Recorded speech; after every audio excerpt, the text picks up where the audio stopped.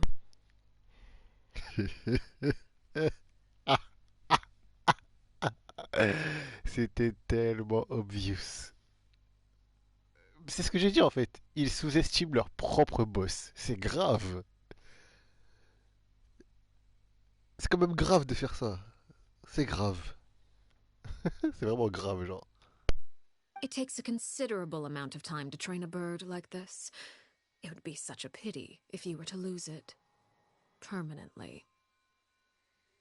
Wait, where did you get that? Well, I'm afraid that's all the time we have to chat. Now, for the matter at hand. I asked you to meet me here because I have business at the Palais Mermonia. It has nothing to do with you, but I think it would be prudent for you to stick by my side for the time being. There will always be time later to run off and tell Linny what you've learned. Well, time to go. Looks like we wrapped things up just in time.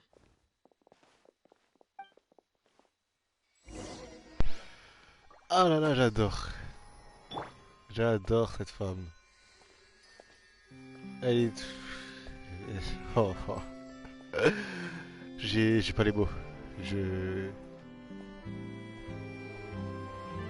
pas les mots. Pauvre mytho. C'est parti.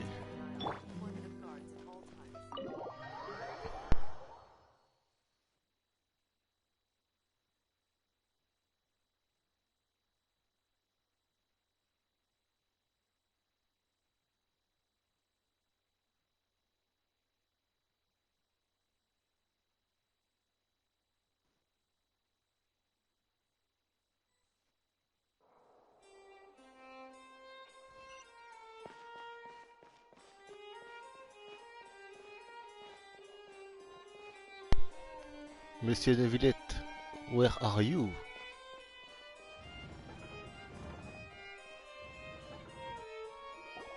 Okay.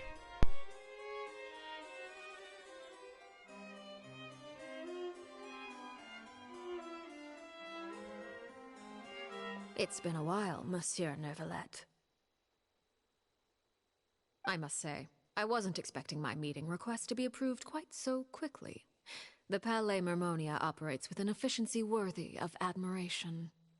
It is only right that an esteemed diplomat such as yourself should be afforded the proper level of respect.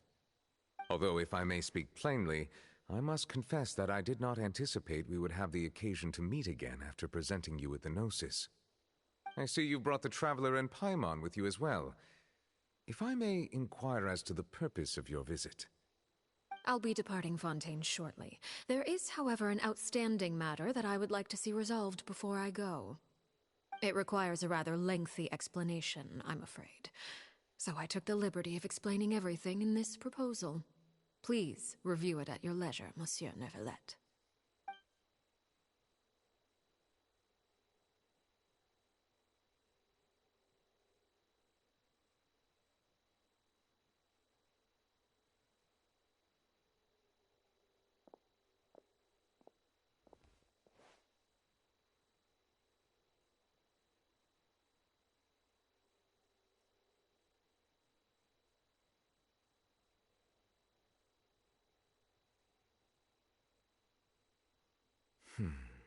I understand your request. However, at the risk of causing offense, I must admit that I fail to see why you would wish for such a thing. I heard you have a certain fondness for water tasting, Monsieur Neuvillette, so allow me to use water as an analogy. A family is like a large body of water with countless rivers flowing in and out. As someone who watches over this system, I would hope that each river that flows from the source will eventually reach the ocean. Of course, objectively speaking, I know this is impossible. Most of the rivers will dry up along the way, disappearing into the ground and leaving nothing but a barren riverbed behind.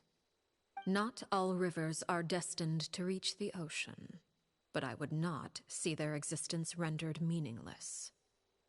I believe the water that flows within them is simply meant for a different destination, like a field in need of irrigation.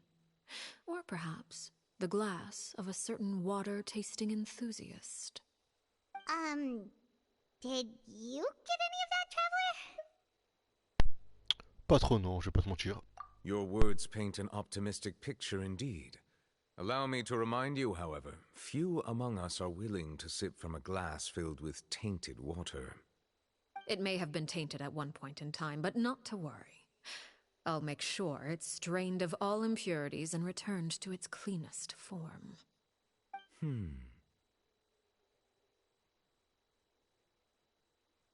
I seem to recall there being a transactional aspect to your proposal. Perhaps you could expound on that? If you accept my proposal, Monsieur Neuvillette, I will gradually withdraw my forces from Fontaine. And, unless absolutely necessary, I will no longer carry out any special missions within Fontaine. I presume I can take your words to mean that, in the future, cases similar to the Tartuffe assassination will cease to cross my desk? Tartuffe? Ah, that thief who embezzled funds from all those charities, you mean? My deepest condolences to his family, but without any evidence, I cannot imagine how the House of the Hearth might have been involved in his passing. Of course, if you accept my proposal, Monsieur Neuvillette, I'm sure certain measures could be taken to reduce the frequency of such troubles. You choose your words carefully indeed. In that case, I am inclined to accept your proposal. My thanks for your generosity, Monsieur Neuvillette. Well, with that settled, we should be going now. I took the liberty of bringing along 2 bottles of spring water from Snezhnaya for you to enjoy. I do hope I get the chance to hear your impressions. Perhaps at our next meeting, yes? Indeed. I trust you would not overlook your commitment in the meantime. All right, Traveler Paimon. Time to go.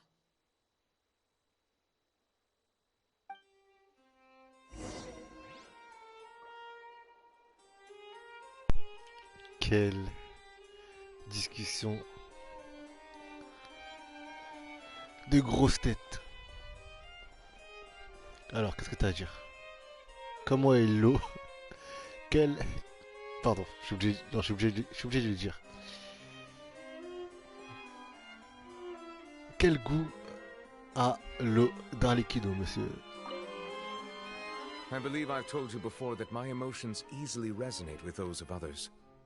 Yet in the few meetings I've had with that Harbinger, I haven't been able to sense any aspect of her emotional state. Her mind is like a still body of water. Who knows what darkness lies in its depths, and the lack of ripples on the surface gives nothing away. It's unclear whether this is her natural state of being, or whether it's an incredible strength of will that gives her the ability to master her emotions.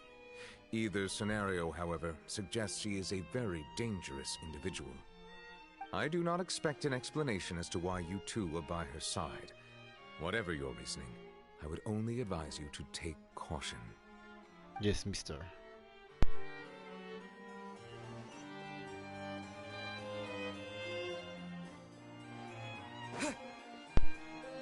Quelle discussion de goat.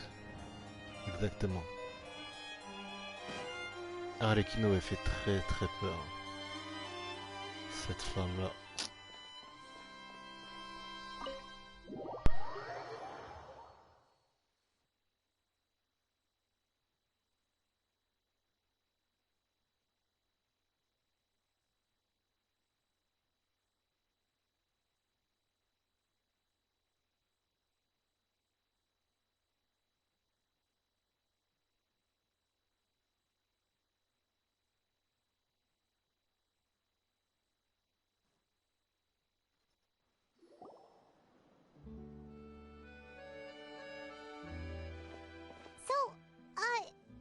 What exactly were you talking about back there? Paimon only heard you mention some rivers, a large body of water, and then some kind of irrigation scheme. You really want to know? I would imagine there might be more pressing concerns at the moment. Winnie, Paimon really hopes everything's going okay.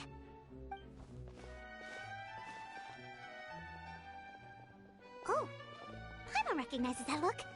You've got your tiki cap on, don't you, Traveler?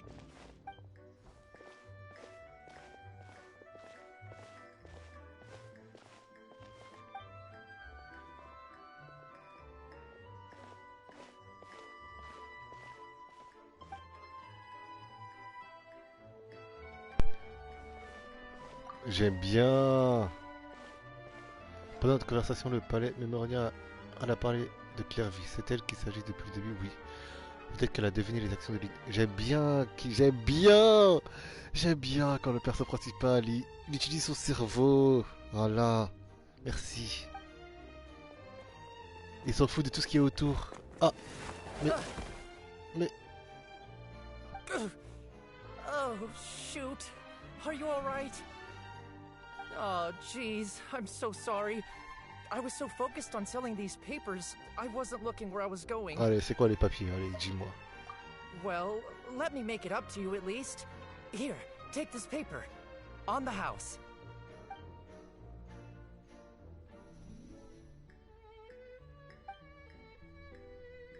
Oh, you don't have to give us oui. anything. Je vois que c'est lui avec la cicatrice. It's not like I'm short on supply. All the extras will be useless come tomorrow anyway. It's my fault, really. I was just trying to bring home some extra mora for the family, but I bit off more than I can chew.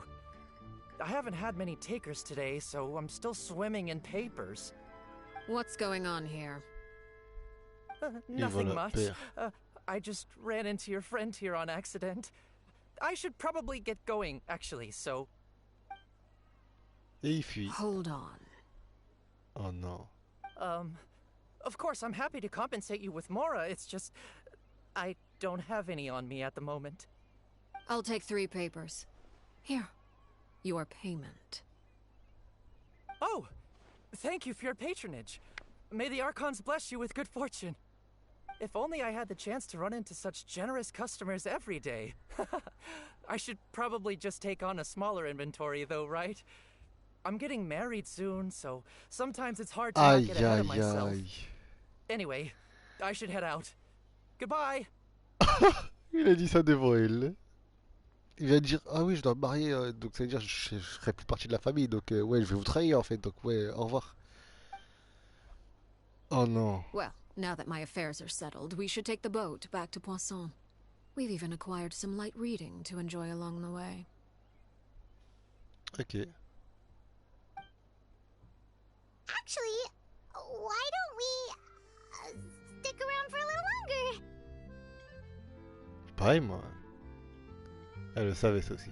Paimon just realized how hungry she is. She can't head back to Poisson on an empty stomach.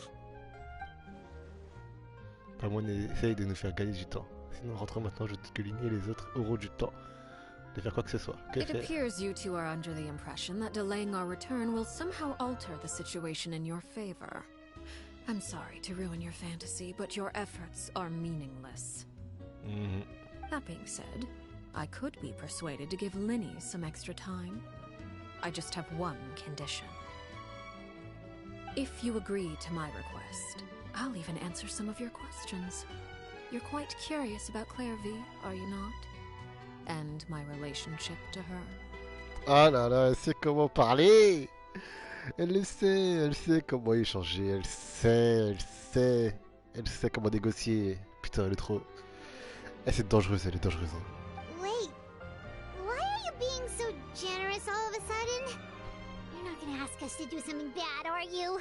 Elle va nous demander de ne pas s'interférer pendant la punition. Voilà. You overestimate yourself. You don't have the talent for bad things. Damn.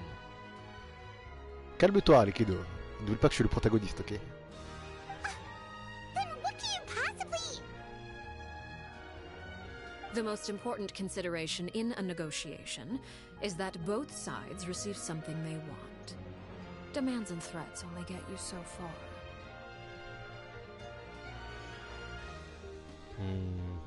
Wonderful. Here it is. When the time comes, make the choice that you deem most appropriate in the situation, and lend your help to the House of the Hearth. Okay, sounds normal enough. But what do you mean, when the time comes? When is that supposed to be? That is for you to decide. Comment ça, aider le foyer de l'âtre?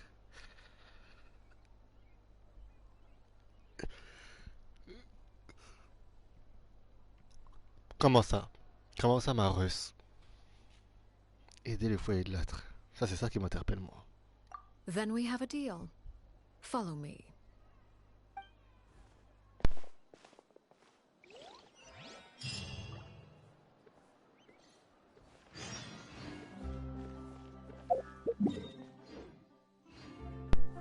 Sous la lumière du soleil. Faut que je lise aussi les descriptions.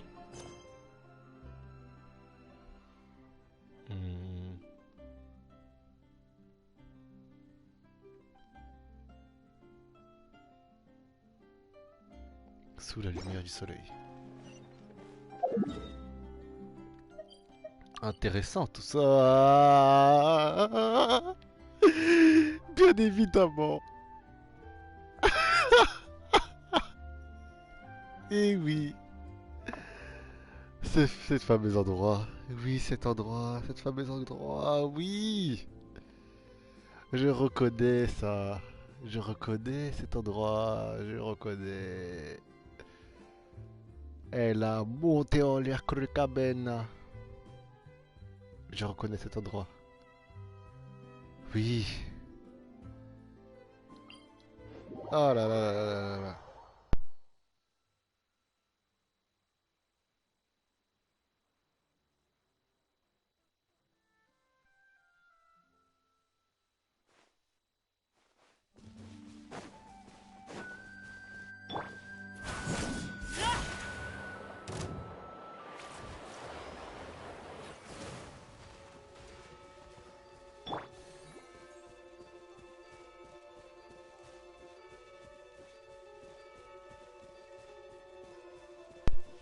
Viviane. Imagine, elle faisait partie du foyer. Ce serait ouf quand même. Oh.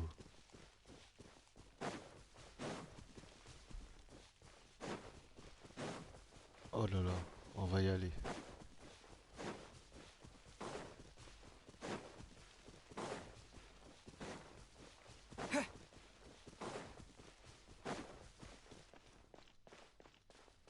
C'est là où elle a exterminé Krukabena. C'est là qu'elle a tué l'ancienne Arlecchino.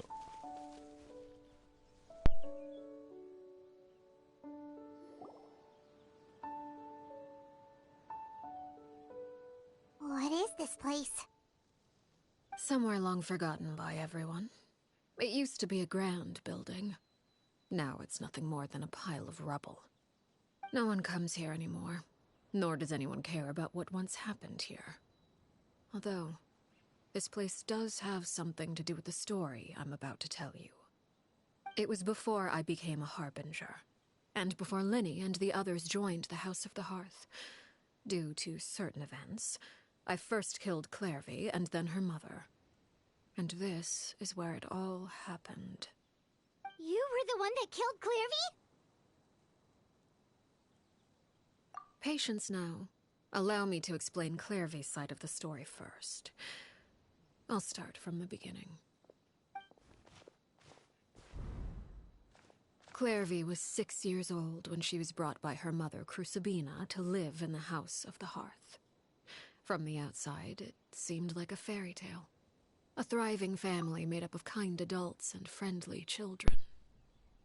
Oh, Clairvy avait 6 ans quand sa mère Krukabena l'emmena vivre au foyer de l'âtre. Donc c'est vraiment sa mère biologique du coup. Elle a juste emmené dans le foyer de l'âtre du coup. Ok. Si j'ai bien compris du coup. Crucibina was the knave at that time, and the House of the Hearth was under her control. She was Clairvy's mother by blood, but she was also voilà. the mother to all the children in the house. Et c'est Krusabena, pas Krukabena. Ah, ça fait bizarre Krusabena, mais c'est pas grave. Donc c'était sa mère biologique, voilà, je savais. Ok, très bien. Clairvy was happy here, for a time. But she quickly realized that being part of this family wasn't a fairy tale at all. It was a kind of purgatory. Purgatory? Exactly. The House of the Hearth takes in war orphans from all over Tevat. But as for how to raise them, that depends entirely on the person in charge. Crucibina came up with a novel idea. She would teach the children to fight, force them to duel each other, and then crown as the king of the house the child who proved themselves most worthy of inheriting her title. It's difficult to estimate the number of children who died or were maimed in the process. There's little I can say about the ones who died. The ones that emerged with permanent injuries, on the other hand, well, they still served a purpose. They would be handed over to the doctor to be experimented on, or sent away on dangerous missions. Nothing more than tools to be used and then discarded. So those were the experiments Clairvy was talking about. But what actually happened to her? You said that Clairvy was Crucibina's daughter, so if Clairvy tried to convince her to stop what she was doing, Crucibina probably would have listened, right? Despite being Clairvy's mother, Crucibina cared little for her daughter. She forced Clairvy to join the House of the Hearth only as a means to demonstrate her own impartiality as a mother, to prove that she treated all her children equally. Clairvy did try to convince her mother to change her ways, but it was to no avail. After her efforts failed, the only other option was to rise up and try to fight back. Unfortunately, the other children had already been thoroughly indoctrinated into the illusion of happiness Crucibina had created. Of course, there was one exception.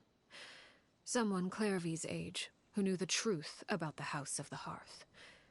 Her name was Perouer. Et qui est la protagoniste. Perry, eh oui. Et pas Perry l'ornithorynque, s'il vous plaît, merci. Wait, the friend that Clairvy mentioned? Friend, huh? I suppose we can call her that for now. Clairvy was a cheerful and passionate person with a tenacious spirit. Perouer, on the other hand, was rather cold-blooded. Her cold-blooded nature allowed her to see through Crucibina's facade. Yet, it was also this cold-bloodedness that prevented her from acting against it. At least at first. While Clairvy longed for freedom, Peruere was convinced that, amid all the fighting and violence, she would make it until the end. Despite their differences, the two became fast friends, united by their knowledge of the truth. Clairvy told Peruere that she hoped to create a real family, where no one would be killed or sacrificed. There may have been a certain naivete to her ideas, but Clairvy proved her determination many times over. She tried countless times to run away, ask for help, or expose the truth. But her efforts only earned her beating after beating. The only thing that kept her going was her strength of will. Even with her body racked with pain, she would still stand on her tiptoes and open the window at night. She and Peruere would look out at the moon together, a fierce longing for freedom shining in her eyes. But one day that light simply vanished. Oh no. What happened? Her hopelessness resulted from a culmination of things. 10 years had passed. 10 years worth of failure after failure. She and Peruere weren't children anymore, but finding any chance to escape still seemed as hopeless as ever. It was during this time that Peruere suggested a new plan. If escaping was out of the question, why not take down the very person sitting on top of this throne of lies? Mother herself. Clairvy rejected that proposal. She claimed that, as a famous harbinger, Crucibina possessed an unimaginable amount of power. Trying to kill her would have an incredibly low chance of success. Clairvy never gave another reason, but Peruere could see it written all over her face. Clairvy still thought of Crucibina as her mother. Killing her own flesh and blood was a line she couldn't bring herself to cross. If she couldn't escape and fight back, then only one option remained. Precisely. Death was the only way that she felt she could be free. It happened during a duel. When she arrived at the dueling ring that day, her partner turned out to be none other than Peruere, the very person that had stood by her side all those years. It was a fierce battle.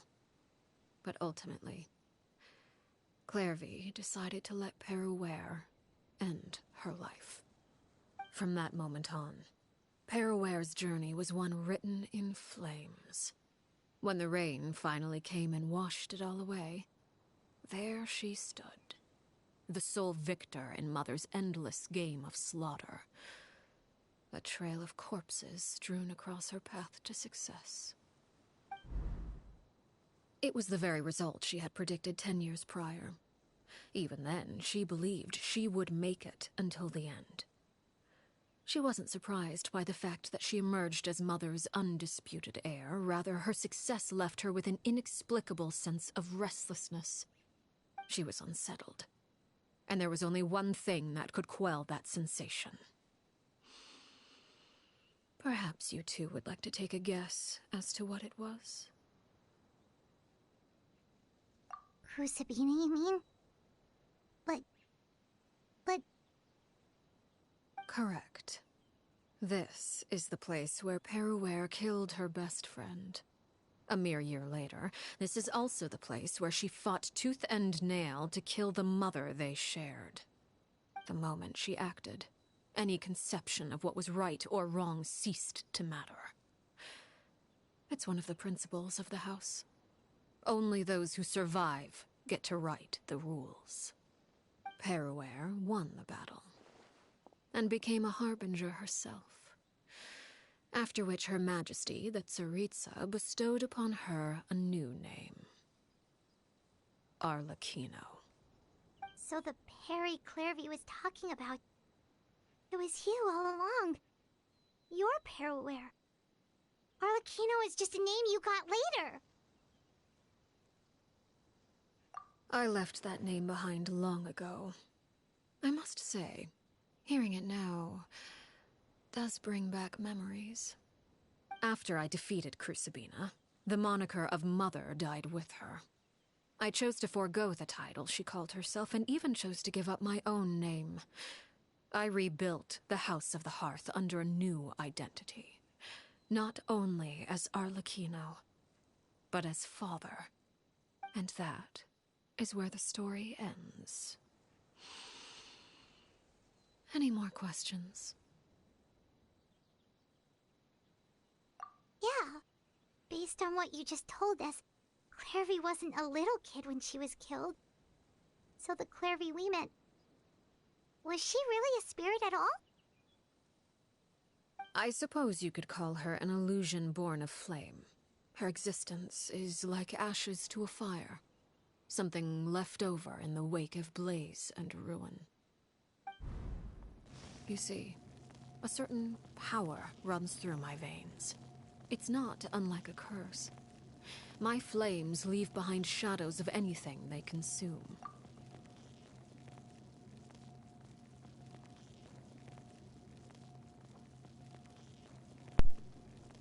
Ok.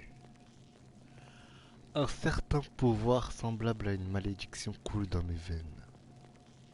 Mes flammes laissent des ombres de tout ce qu'elles consument.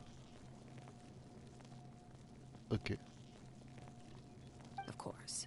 The chances of those shadows morphing into a sentient entity are exceedingly slim.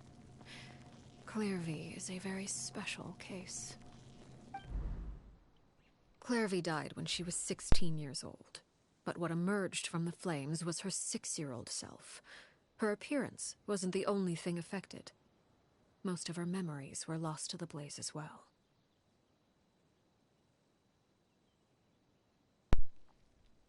Clairvy est morte à 16 ans. Mais c'est son soi de 6 ans qui a émergé des flammes. Son apparence est donc indifférente.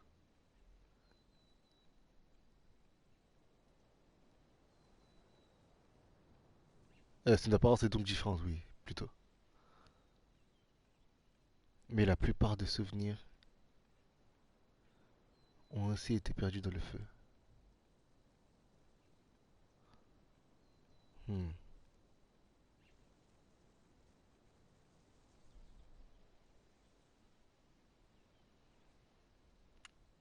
Donc Arlecchino est jeune. Si je comprends bien. Memory is a mysterious thing indeed. Losing a portion of your memories will alter your sense of self. Lose 10 years' worth, however, and it would be like living in the past. Like returning to a version of yourself that never grew up.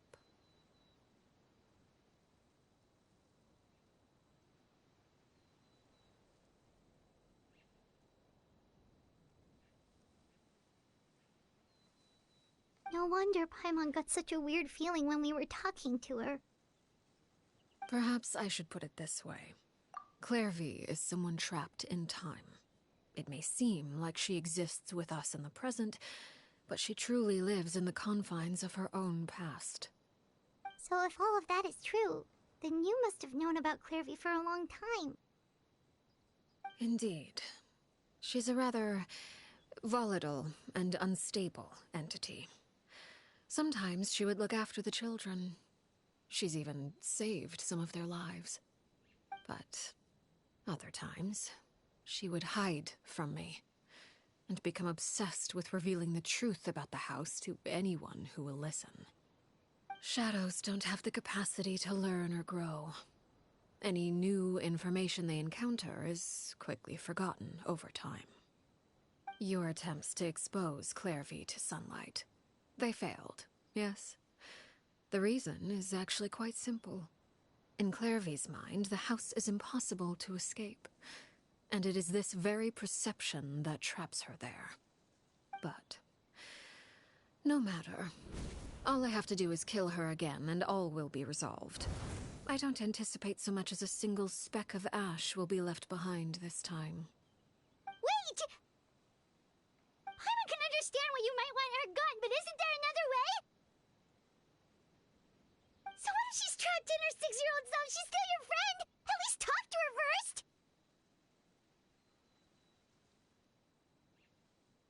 It's too late for that.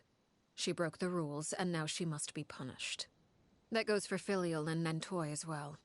She's had quite the effect on them. I hope you understand. The difference between Crucibina and myself lies in our formulation of the rules, not our policy for enforcing them. Upholding the rules without question is a trait we both share, because that is how a household should be run. Is this really what you want to do?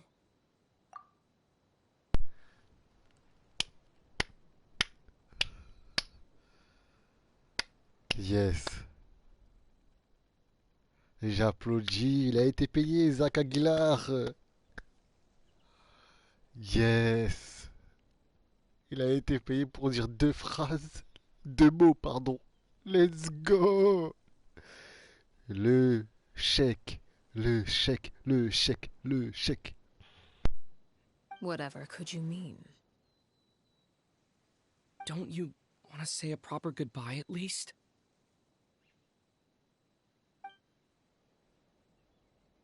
Whether as a killer or as a father, there are 2 things that must be avoided at all costs: anger and sorrow. Anger makes you impulsive. Sorrow causes you to waver. Well, it appears it's about time to proceed. Before we arrived, I told some of my well-behaved children to bring our troublemakers here by nightfall. I do believe I've kept my end of the deal. I give your friends quite a bit more time. As for what happens now, we'll just have to wait and see.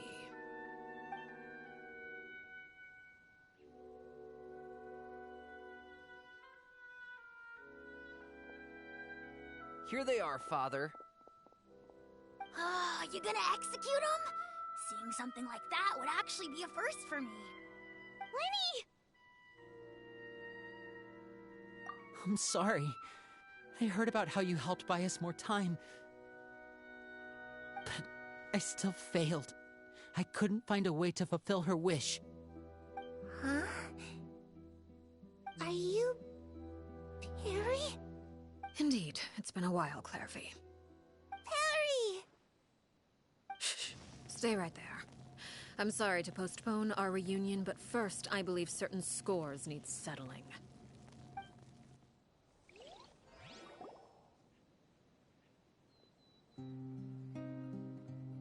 Father, let me explain.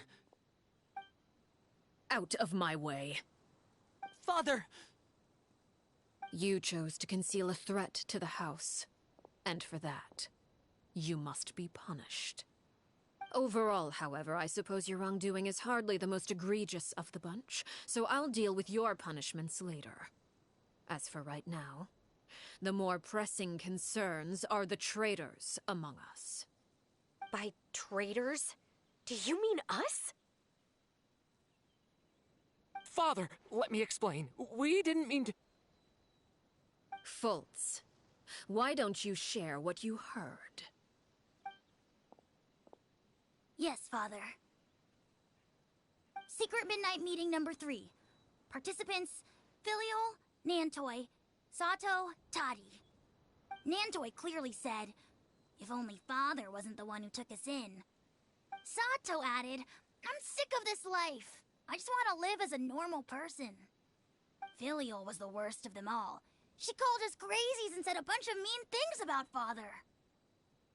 I did not! You're lying! Fultz is trying to frame us!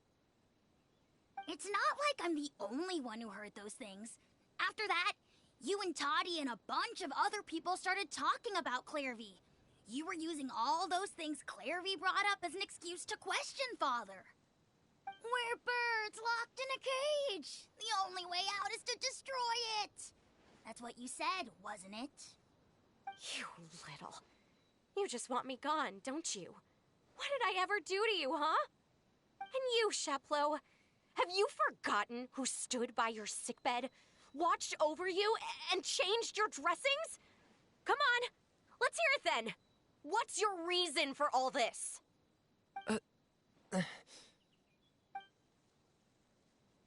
You're wrong, Filiol. We don't want you to die. You're our family. Liar. You wouldn't be doing this if that were the case. So why? Why have you backed us into a corner? We all live in the House of the Hearth. You know the type of work we do, Filiol. A single betrayal can cost dozens of us our lives. It's not like it's never happened before. That kind of thing is hard to forget. That's why the House of the Hearth cannot tolerate any form of betrayal. Ever since we came to Poisson, you've had 7 secret meetings. A lot of the things you talked about really crossed the line. You've been spying on us for half a month? Wait a second. Now that I think about it, the move to Poisson was just a way to make it easier to spy on us, wasn't it? Because we were all in one place. You've had this planned all along. Filiol, Nantoy, I'm sorry. I owe you both my life. I owe Claire V too. If it weren't for all your help after I got poisoned, I wouldn't be standing here today. If this were any other situation, I would do anything to repay that kindness, even if it cost me my life. But rules are rules. I'm sorry. My hands are tied. Why? Why? That's enough, Filiol. We made a mistake, and we should own up to it. We broke the rules, plain and simple. And now we have to face the consequences. I'm sorry, Chaplot. Faults. I'm sorry, Father. We accept our punishment. Chaplot, according to the rules of the House of the Hearth, how should these traitors be punished? All those who betray the house pay with their lives. And so it shall be.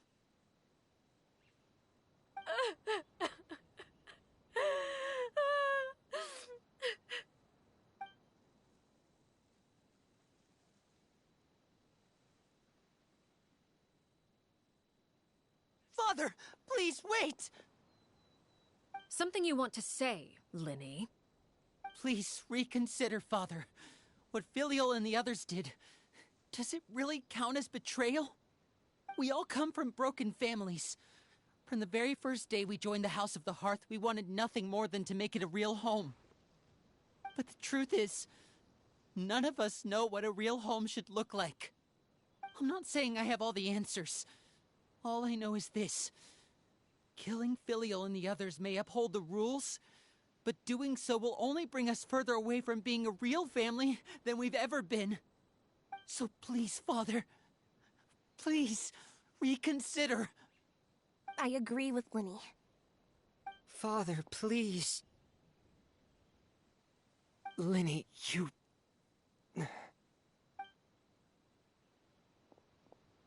I also agree with Linny.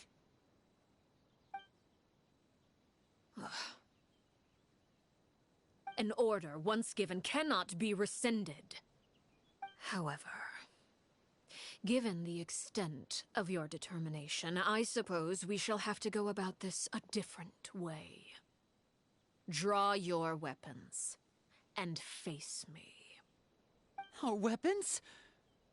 Father, are you referring to a duel? Precisely. The rules of the house will not be altered. Traitors must be punished. However, resolving disputes with a duel is also one of our rules, one that also applies to me. Demonstrate a sufficient showing of strength, and I shall offer a concession. Wait. Beat Father in a duel? Impossible. Father is way too strong, even for Linny.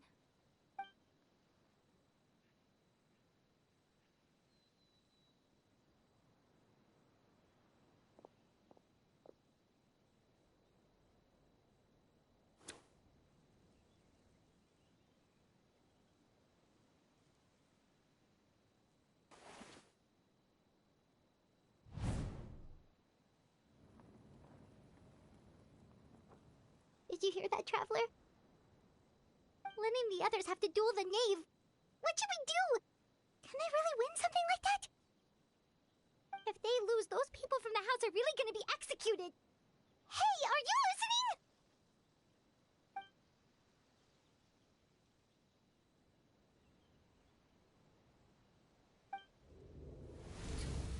Don't you want to say a proper goodbye at least? Anger makes you impulsive. Sorrow causes you to waver.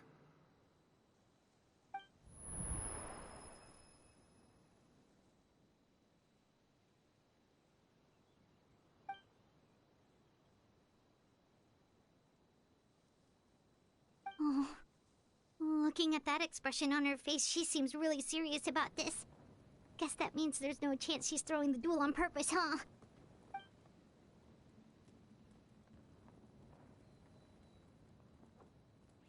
When guests are around, families are often on their best behavior.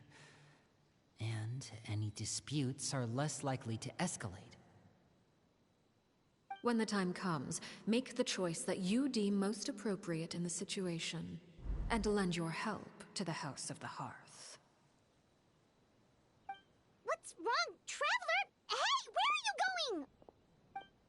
Traveler?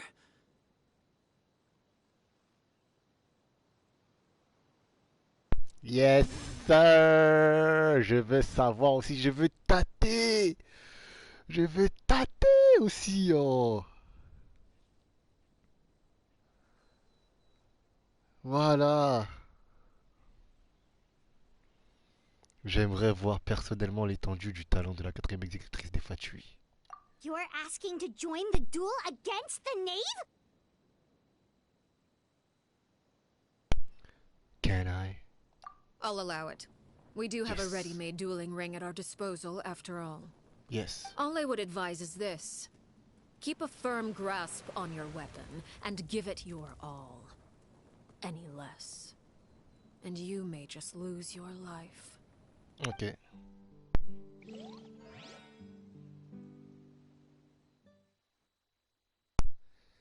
C'est parti. Ouh. Je vais écouter la musique. Je n'ai pas écouté la bande son exprès du boss lors du trailer. Exprès pour écouter ce banger. Oh mon dieu! Oh, marche comme ça. Oh, je m'en fous, je vais bouger. Marche. Why the hesitation? Ouch. Marche. With these rising watch out for Father's movements. Spare your energy. Running is of little use.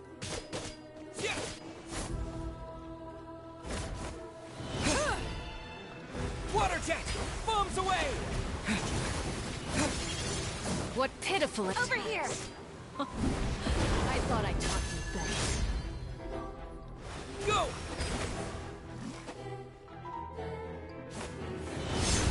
Ouch. What pitiful attacks. I thought I taught you better. Try to pace yourself. With these rising flames. What pitiful attacks. I thought I taught you better. Spare your energy. Running is of little. Now's our chance. What pitiful attacks. I thought I taught you better.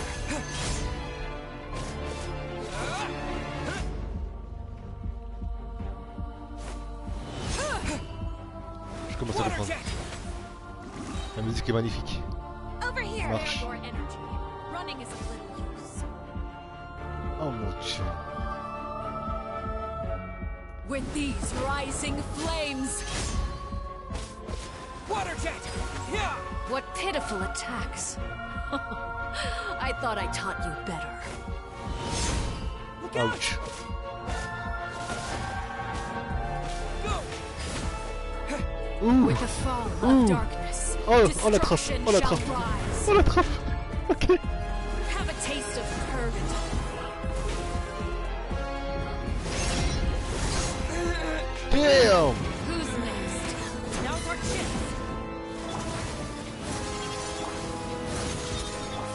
Ok.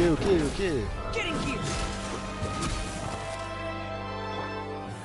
With these rising flames. Ouch. Pitiful. Oh la trappe. Father's even stronger than I expected. Look.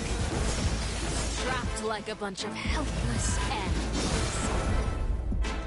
Spare your energy. Running is a little.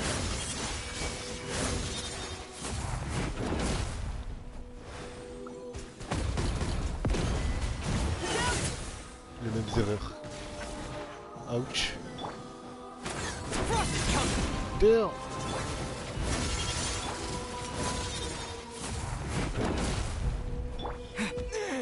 Damn. Ouf. The count. Watch out for father's movements. T'inquiète. Spare your energy. Running is a little use.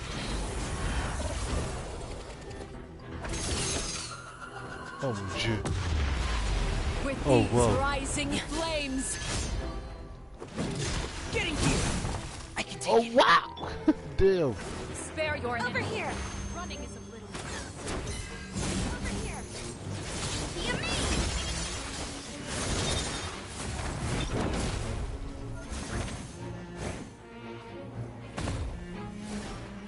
Spare your energy.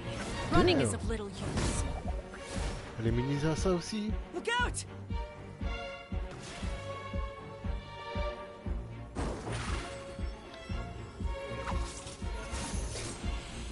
With these rising flames. Ok. Damn. Go through who's least trick. Now rush in.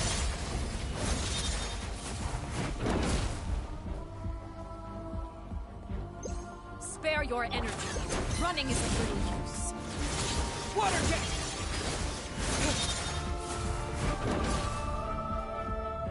Ok. Over here. Spare Allez. your energy. Running is of little use. Non mais frère. I wasn't meant for this war. Not bad. You've proven to be a worker. Pace yourself. Like a fly tangled in a web. Spare your energy. Running is of little use.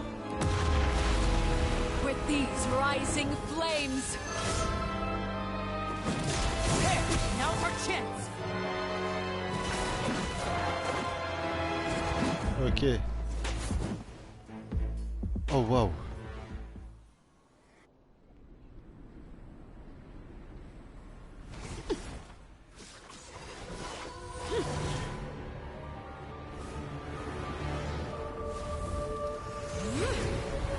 Oh madame.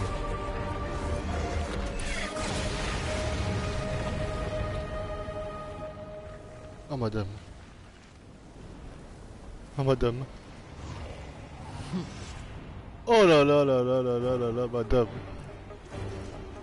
Je regarde avec respect, respectfully. Oh, respectfully. What? Non mais c'est une blague. Mais comment ça? C'est une blague. Mais elle m'a... elle m'a spawn kill. Elle m'a spawn kill, c'est de la triche. Late bear. This. Watch out for father's movement. C'est de la triche. C'est de la triche. C'est de la triche. C'est de la triche. C'est de la triche. C'est de la triche. Ah, attends. Oh la musique. Oh la musique. Oh c'est de la triche. Oh la tricheuse originelle. Oh la tricheuse originelle. Je vais être RP mais je peux pas. Hein. Oh la tricheuse originelle, j'y crois pas. Oh la musique.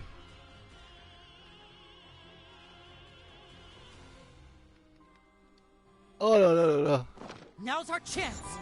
Over here. The sun and moon have set. Only ruin remains. Oula.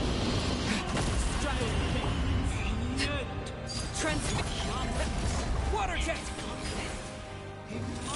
Watch out for Father's movements! Look out!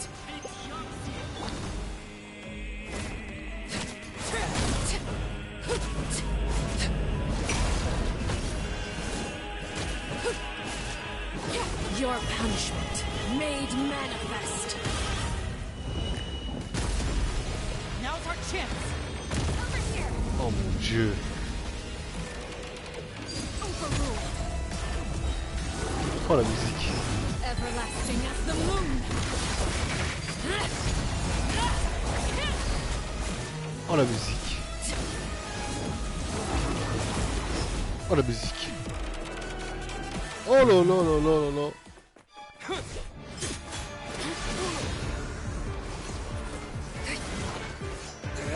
Voilà.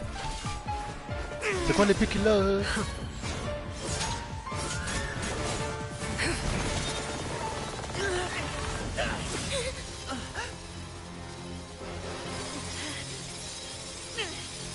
You should know better than to crowd in one place.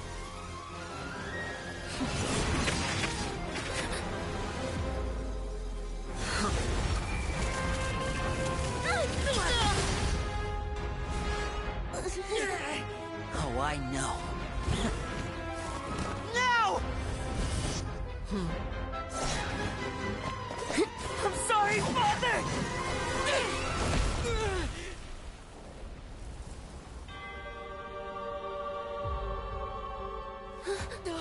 Oh là là là là. Sorry for what? This pitiful excuse for an attack.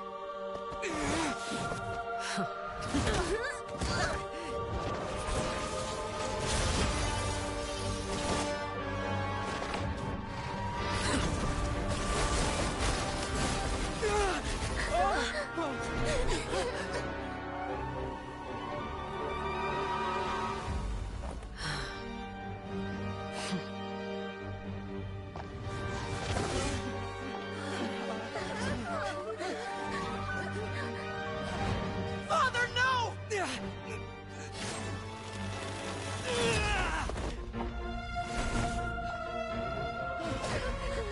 Made it out, did you? You're stronger than I expected.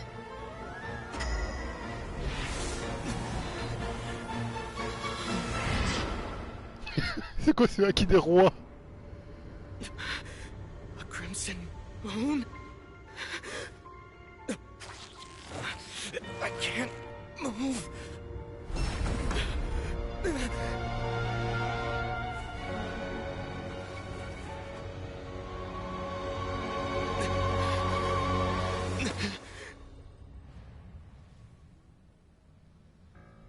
Still, not strong enough to beat me.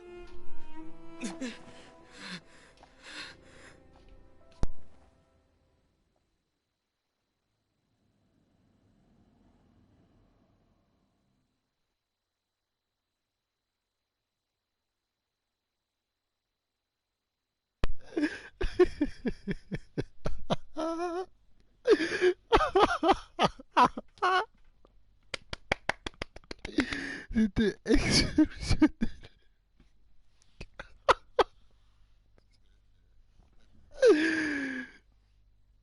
Oh là là là là là là.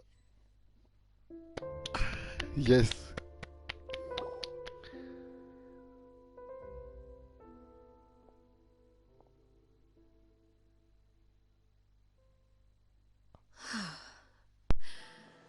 I believe we can end things here.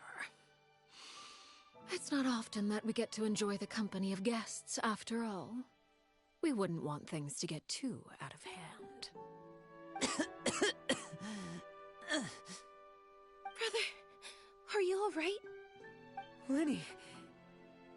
Given that I am the victor of this duel, as agreed, the punishment stands. No! I never thought things would end like this. However, everyone involved in the duel demonstrated a remarkable level of strength and determination. In light of this, I'm prepared to change the method of execution. Elwar, the bottled flames I gave you for safekeeping. Do you still have them? Yes? I wasn't sure what they were for, but I've kept them super safe. I didn't lose a single one. Wonderful. Then, in just a moment, I'll have you administer them. Bottled flames? Indeed. They're the product of a secret experiment. Under certain special circumstances, flames can be extracted from my person and preserved. Once ingested, searing pain will spread across every inch of your body. No harm will come to you physically, but your memories will be burned away. If you can withstand the pain. When you awake, you'll have forgotten everything you know about the House of the Hearth, and will be expelled from the organization. In other words, administering this concoction will kill the version of you that grew up in the house, and give you a new identity.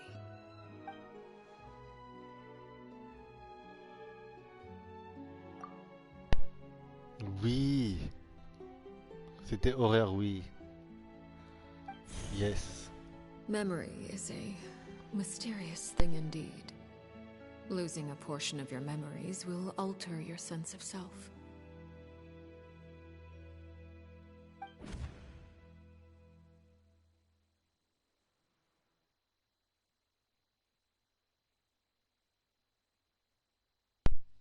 Si je comprends bien, Arlecchino, elle estime l'avoir vraiment tué. Le horaire qui vivait au sein du foyer de l'âtre est mort. Il ne reste que celui qui mène la vie ordinaire avec sa bien-aimée. Ça reste comme mieux comme méthode que mettre fin à leur vie. So, you're just letting us go, Father? You misunderstand. Memories are extremely important. Once consumed by flame, the version of you standing before me will die, and our secrets will die with you. So no, I don't intend to just let you go, because the person who survives will be nothing but a stranger. Even so, I won't have to live in fear anymore. I'm sorry, Father. I'm sorry I let you down. But I really... Don't cry, Filial. You haven't left the house yet, so there are still rules to be followed, yes? Remember what I taught you. Anger makes you impulsive, sorrow causes you to waver. Don't let yourself be controlled by your emotions. Of course. I'll remember. Dry your tears, and go pursue the life you really want. Yes, Father. Chaplot, Fultz, Elwar, take them back to Poisson. And bring Linny and the others as well. I prepared 3 extra vials of bottled flames. As for whether to take them, the choice is yours. Goodbye, children.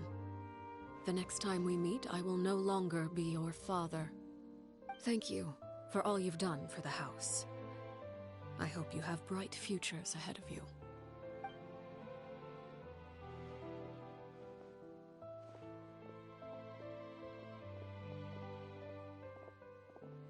Father.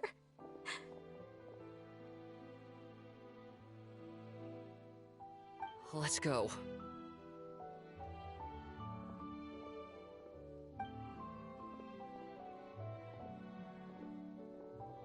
Here, grab my arm, Linny. I'll help you walk back. Thank you.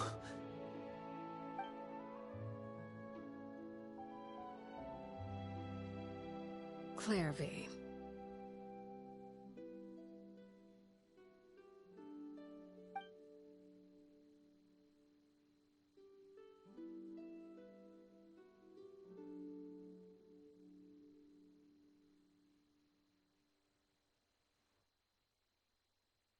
Can we talk now?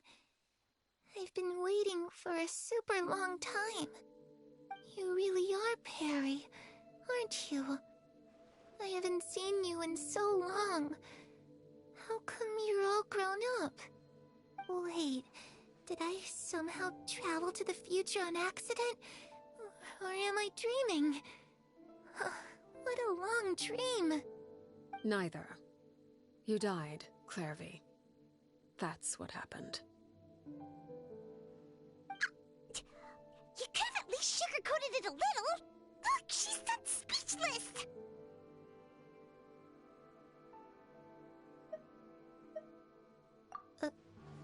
Oh. Okay then. Huh? That's it? You accepted it just like that? Yep. If that's what Perry says happened, then I believe her. Perry wouldn't lie to me. Plus, I don't really need to know why I'm like this. I'm more curious about what happens in the future. If you're a harbinger now, Perry, that means Mother is gone, isn't she? Can you tell me about it? I want to know what happened to her. And to me. You never stopped trying to defy fate. At first, no one believed you. You could only vent your frustrations to the moon. In fact, you often sought comfort in the night sky. You wanted to see the aurora, so one night we promised each other we would go to Snezhnaya to see it together. Later on, you tried to run away, but you were brought back each time. Mother spared your life, but it wasn't out of kindness. Instead, she decided to make an example of you by slowly torturing you over time. That way, the other children would know what happens to traitors.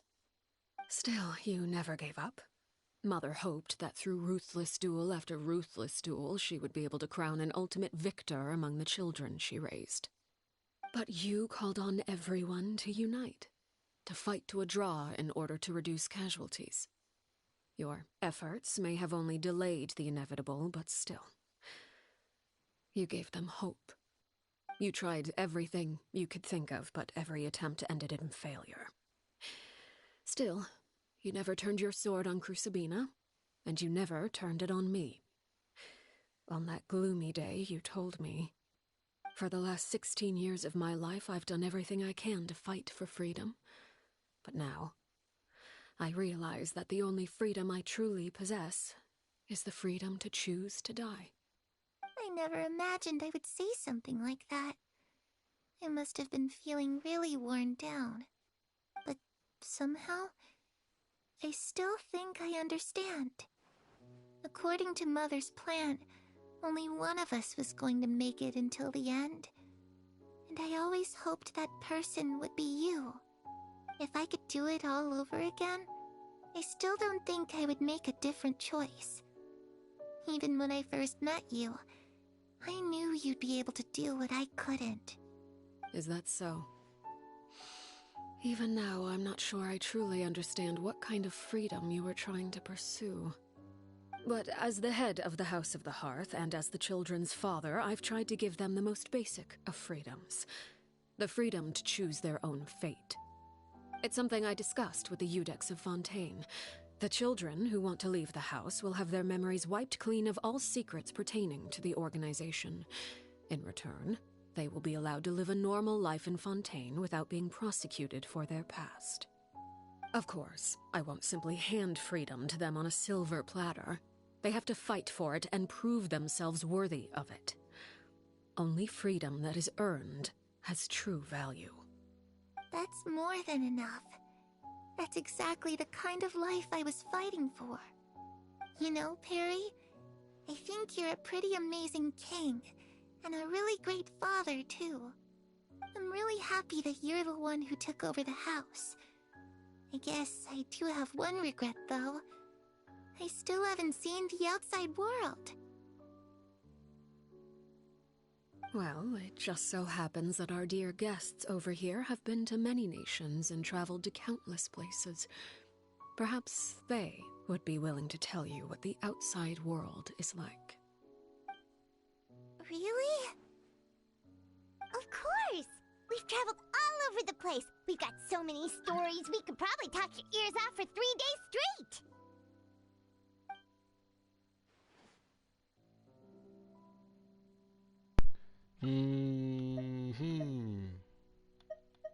Allez, du vent de la liberté. You know, I used to dream of being a bard.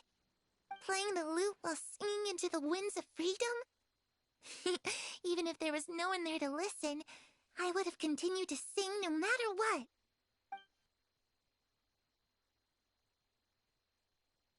Ah, that's where Mora comes from. I never knew that before. If I had some Mora, I would buy 3 new dresses. One for me, one for Perry, and one for Mother. It's just too bad Perry doesn't like wearing dresses. And Mother, well, she probably wouldn't accept something like that either. I guess I'd just have to keep them all for me then. I could wear a different one every day.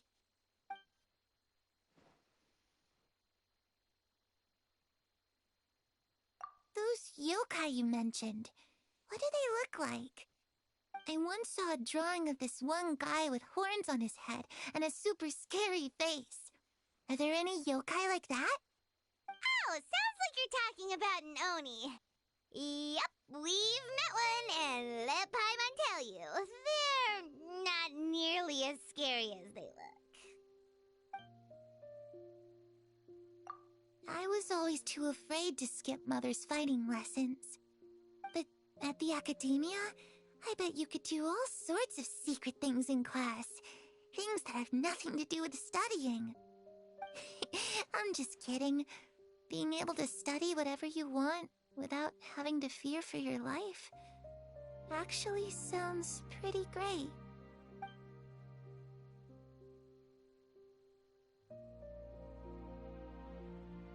The situation was super dangerous. Lenny and Lynette were accused of committing a crime, and they were going to have to stand trial at the Opera Epiclese. J'espère que j'ai pas raté une conversation là. J'espère vraiment. Oh no! That must have been hard for all of you. What happened next? Don't worry, we were able to turn the situation around super quickly. All thanks to Detective Paimon, of course. How'd you do that? Come on, tell me. Okay, so it was like this. After the failed magic show, we rushed to the scene and...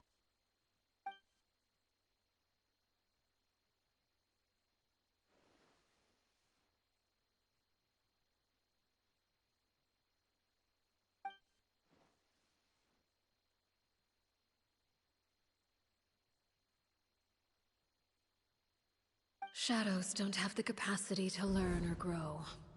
Any new information they encounter is quickly forgotten over time.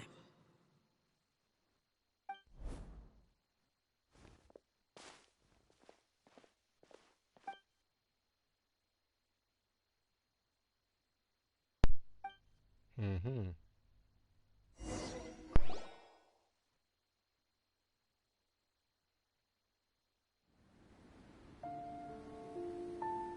Va lui dire un secret ou... Clairvy, Oh. you've worked tirelessly from the shadows to overthrow the House of the Hearth. Now, by my authority as the knave, I shall announce how this matter ends. You are hereby expelled from the House of the Hearth. You are no longer tied to this place, nor are you bound by its rules. You're saying that I can finally leave? I get to experience the outside world as well? Oh, I almost forgot. There's no getting older for me. Still, seeing who you grew up to be makes me really happy, Parallel. Take care of yourself. Goodbye. May we meet again someday.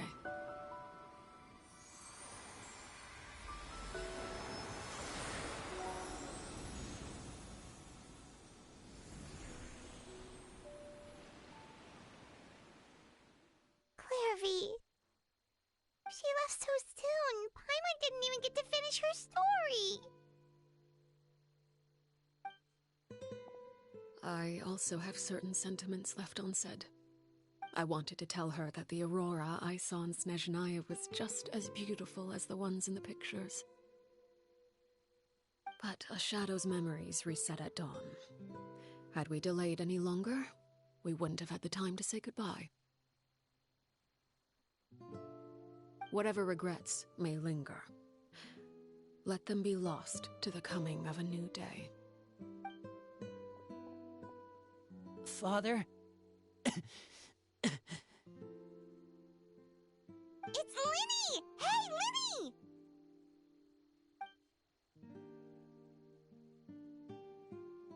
What is he doing back here? Let's go check it out.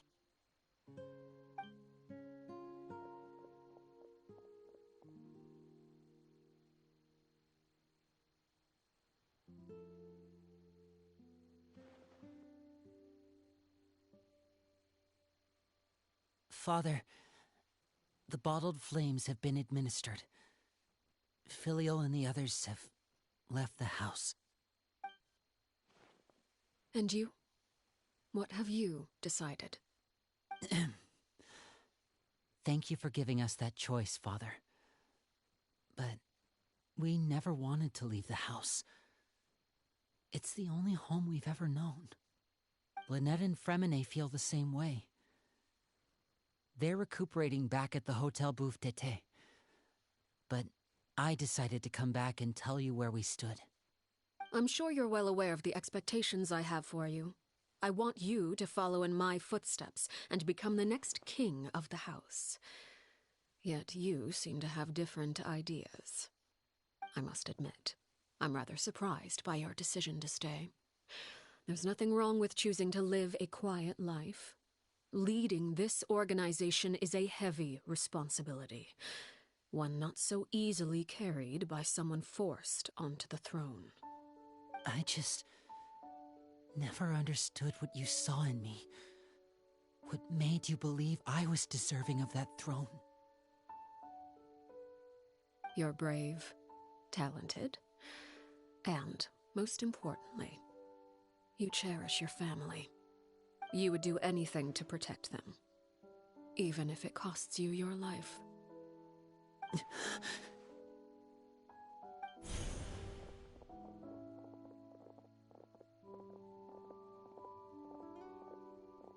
Speaking up back there was so brave of you, Linny. It's all thanks to you that we were able to convince Father to back down. You're a hero, Linny. Hero? Father is the real hero. Had Father gone all out during the duel, there's no way I would have walked away with my life.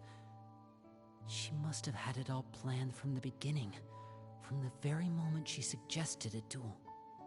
I'm not deserving of that title. I'm not strong enough or smart enough. You're wrong. In my opinion, all you need to be deserving of the throne is conviction and the necessary strength to act on it. We may have different ideas of what it means to be a family, but you can hardly be said to lack conviction. What you truly lack is strength. For someone of your talent, though, that's something that will come with time. Even without that strength, you still chose to face me in a duel, even though the odds were stacked against you. That capacity to honor your convictions is what I truly see in you. Father. No one knows what the future holds, what tragedy or triumph may be in store. Being at the head of this organization requires the strength of will to face whatever comes. Caution will only hold you back. If reaching a certain standard were required to go after what you want, I would never have succeeded in killing my predecessor. Back then, there was still a considerable gap between our abilities. Strength may decide the ultimate victor, but those who let a lack of strength dictate their decisions or undermine their convictions will never be worthy of the throne. I understand, Father. Thank you. Children must grow up to surpass their parents. Only then can a family continue to flourish. The road ahead is not an easy one, so I'll ask you one last time. Are you certain you want to stay? You've done so much for me, Father, and that kindness must be repaid. Plus, with Project Stuja at hand, there are many dangers ahead, and I, for one, don't intend to back down. Protecting my family at all costs. That's my conviction. Then you're welcome to stay. As for Project Stuja, you need not be too concerned. If those cowardly businessmen and heartless dignitaries try to take us down, I'm prepared to teach them a lesson. Having members who longed for the light was our organization's last weakness. With those members no longer among our ranks, the House of the Hearth is like a spider hiding in the shadows. We need only wait for our prey to come to us. At present, our imperative is to use their plan to our advantage. In doing so, a crimson moon shall rise amid the frigid blizzards of winter. No demonstration of loyalty shall go unrewarded, and no sacrifice shall be in vain. As for the two of you, whether we meet again as friend or foe, I'll remember the camaraderie we shared in this moment. No matter how arduous the journey ahead, I hope we both reach our desired destination.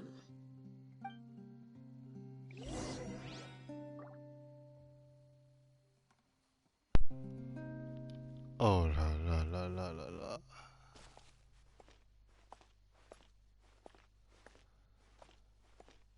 Oh là là là là là là.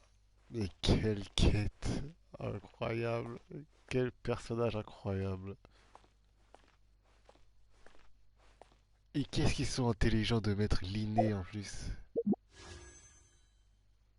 En même temps. Avec l'inné et Fréminet. Qu'est-ce qu'ils sont intelligents de faire ça. Oh, ils sont intelligents. Ah, c'est intelligent. Ah, je sais qu'il y en a, ils vont bien... ils vont bien invoquer pour l'idée. Bien joué.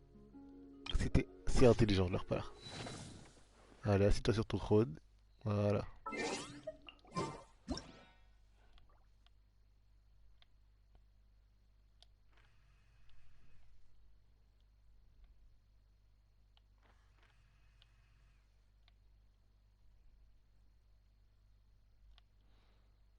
Assieds-toi sur ton trône.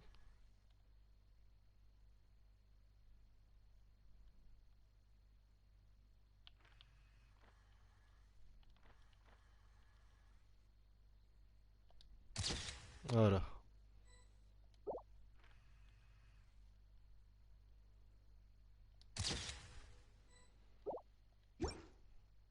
Patienter 2 jours.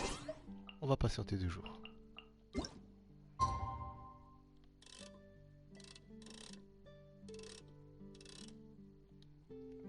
C'est parti.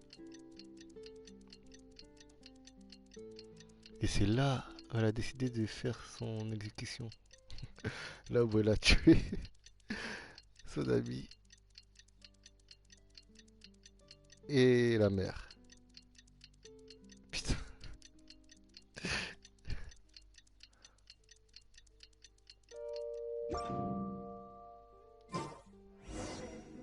Didn't Linny say that Lynette and Fremine were recovering at the Hotel Bouffe d'été?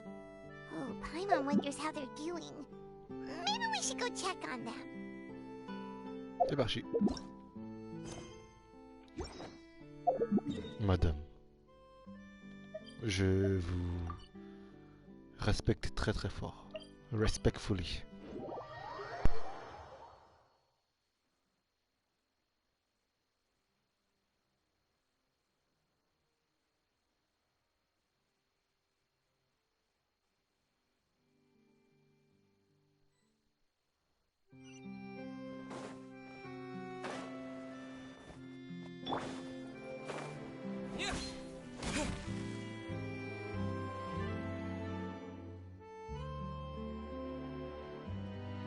Lynette?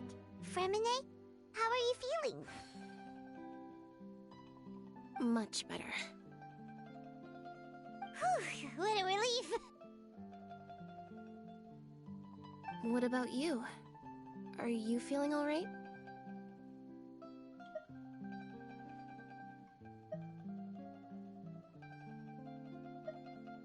I knew you'd come out unscathed.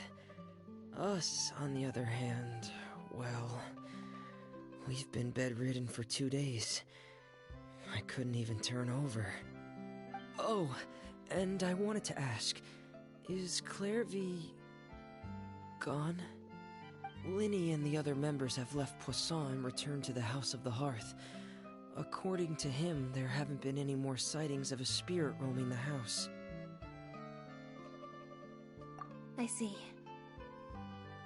I'm glad. Father came to check up on us 2 days ago and told us about what happened with Crusabina and Clairvy. Actually, I've met Crusabina before.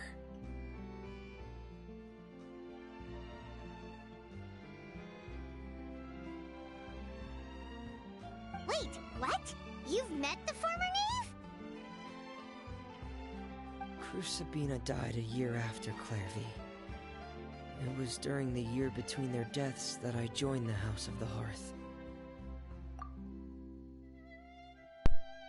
Mais what? Il y a embrouille sous le potager là. Comment ça? Crusabina est morte 1 an après Clairvy. J'ai rejoint le foyer de l'âtre pendant la période entre leurs décès respectifs.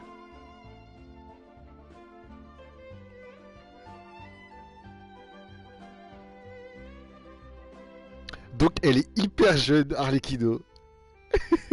Enfin, hyper jeune. Elle doit avoir la trentaine, quarantaine, grand max. Genre la trentaine, je pense. Ah, c'est une femme mûre. Pardon, j'ai dit ça de manière normale. De manière normale. De manière bizarre. Mais oh putain, j'ai cru qu'elle était... Genre, c'était une entité chelou. Mais en fait, non, elle est jeune. Donc elle doit avoir le même âge, à peu près le même âge que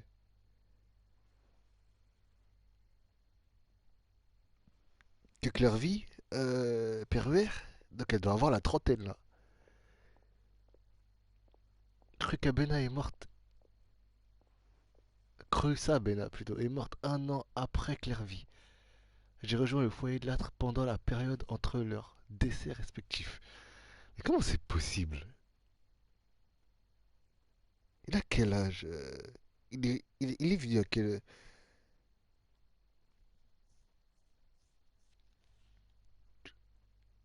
Il a rejoint 1 an. J'ai rejoint le foyer de l'âtre pendant la période entre leurs décès respectifs. Donc entre la mort de Clairvy et de Crusabina. Donc il a rencontré Crusabina quelques mois avant son décès. Avant le fight d'Arlecchino et Crusabina du coup. Enfin, Peruer et Crusabina du coup. Ou alors il va nous dire que c'est pas Arlecchino qui l'a tué. Je sais pas. Enfin. Crusabina had an extremely cruel and radical way of doing things. While she was alive, the atmosphere in the house was suffocating. When I joined, though, the experiment she valued so much had already come to an end, and all the people involved, dead and injured alike, were gone. Crusabina never talked about the past with us newcomers. A couple of months after I joined, Father killed Crusabina and burned all her files. With that, the names of all the people subjected to her experiments, Clairvy included, were lost to the flames, along with the painful memories they represented. Father took in Lenny and me a couple months after that, but she never mentioned anything about Crusabina or Clairvy. Père nous a recueillis, Linné et moi, quelques mois après ces événements. Sans nous dire... Bah attends... Mais tu vois que Fréminet fait partie du foyer de l'âtre avant Linné et Linette. Ça c'est ouf ça, en vrai. Et c'est même pas Peruer qui a recueilli Fréminet. C'est Crusabina du coup. Et ensuite, Linné et Linette ont été découverts par... Enfin, recueillis par... ou sauvés par... Peruer du coup. It really seems like something she was planning to keep to herself. The last time you afterward, did she mention why she kept it a secret for so long? She said she didn't want us to be affected by the darkness of the past.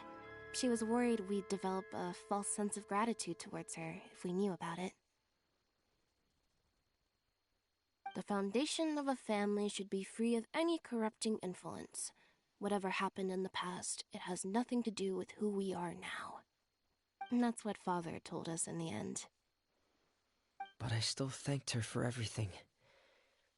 It was only after hearing about what Crucibina did that I finally realized how insignificant our lives could have been. The members of the house meant nothing to her. To say that she valued them in any way, even just as a tool, would probably be giving her too much credit. If Father hadn't taken over the House of the Hearth, I probably would have already...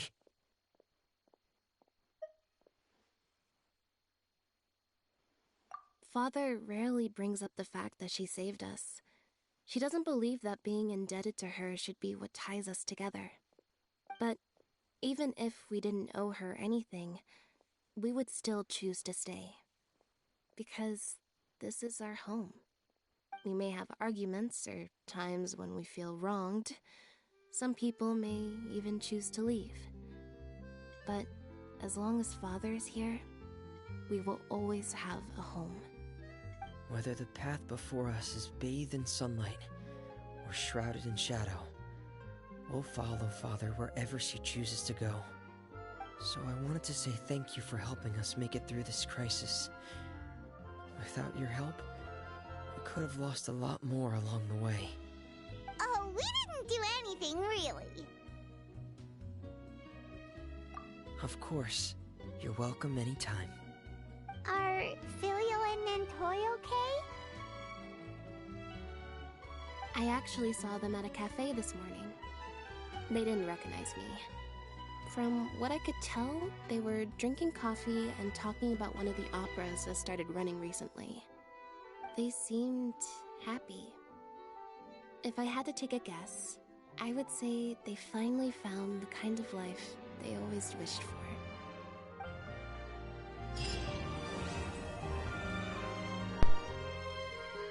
Waouh, waouh, waouh, waouh, waouh. J'applaudis. Âtre mural, bûche chassant les ténèbres. C'est un 1 million sur 10. 10 sur 10, 20 sur 10, 30 sur 10, tout ce que tu veux. Et en plus il est 18h dans le jeu, c'est parfait. Il y aura une petite musique bien calme. Je rigole, pas du tout calme. C'est faux alors, c'est pas grave. Incroyable. Oh là là. Maintenant ce que je me pose comme question c'est... Le truc des flammes là. Qui leur fait perdre des souvenirs. Tu sais, ça me fait penser à quoi? Ça me fait penser à la scène avec Dottore. Qui brûle l'arbre. Qui brûle un grand arbre. Qu'est-ce qu'il fait avec ça? J'ai l'impression que là, maintenant, tout ce qu'il a fait là, c'était entre guillemets les flammes, pareil, des flammes qui permettaient à, je sais pas, un arbre avec plein de souvenirs de littéralement brûler. En fait, du coup. Je sais pas pourquoi je pense à ça maintenant. Cette scène maintenant me fait penser à ça. Arlecchino a le pouvoir avec une flamme qu'elle tient en bouteille de littéralement permettre à une personne d'oublier les souvenirs du foyer de l'âtre.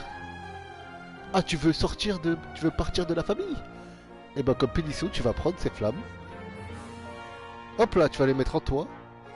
Et ça va brûler tous tes souvenirs que tu as eu dans le foyer de l'âtre, dans notre famille.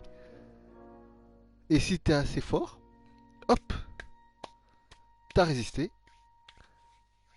Les souvenirs, tu les auras plus. Et tu es libre. On ne se connaît pas. Tu ne vas pas me reconnaître. On ne va pas te reconnaître. On ne sait pas t'es qui. Enfin, on va te reconnaître, mais tu ne vas pas nous reconnaître. Tu ne sauras pas qui nous sommes. Tu ne connais pas le foyer de l'âtre. Tu es une nouvelle personne. Au revoir. Adieu, tu es morte dans le foyer de l'âtre. Au revoir.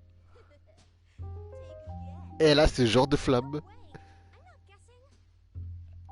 Mais maintenant, je vous promets que maintenant, je veux une partie 2 maintenant. Parce qu'il y a trop de trucs en elle, là, Arlecchino. Enfin, Peruer, madame qui est assise là et qui, je sais, je papote beaucoup, c'est bon, je sais.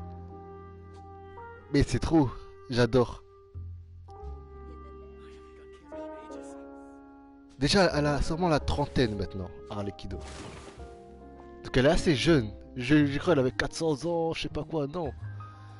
Elle fait juste malheureusement partie d'une... elle est une descendante... En fait, c'est Kaya. En fait, c'est la Kaya de la dynastie de la Lune écarlate, en fait. What could the children be up to? C'est une descendante de la dynastie de la Lune. Let them do Elle est as they maudite, please. c'est-à-dire elle est sûrement née avec la malédiction. À cause de sa descendance. Du coup, sa malédiction est héréditaire, sûrement. Sûrement, je sais pas, mais... En tout cas... Oh là là, déjà, elle a un œil divin. Donc j'ai tellement hâte de lire. J'ai tellement hâte qu'elle soit affinité 6, là. Oh là là là là, elle a affinité combien? 4. Oh, j'ai hâte. Oh, j'ai hâte. J'ai hâte. Oh là là, j'ai hâte de tout lire, là. Mais le pouvoir des flammes vient sûrement aussi de la malédiction aussi. On sait pas. Les flammes viennent sûrement de la malédiction aussi.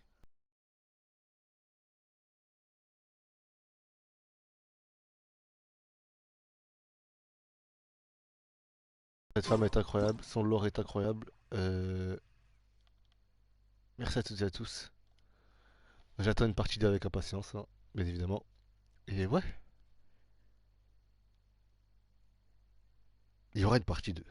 Ça y est, il y a trop de choses là. En plus, elle l'a dit dans le, comment on appelle ça, dans la quête. Elle a dit avec ses dialogues que le blizzard éternel, je sais pas quoi, il y aura la lune écarlate. Donc la lune écarlate viendra pendant la guerre, ce qui va se passer à Sinechdaya, je sais pas ce qui va se passer, mais il y aura la lune écarlate. Il y aura sa tribu, il y aura sa malédiction, il y aura je sais pas quoi, il y aura. Donc j'attends avec impatience. Bref, merci. Et ouais.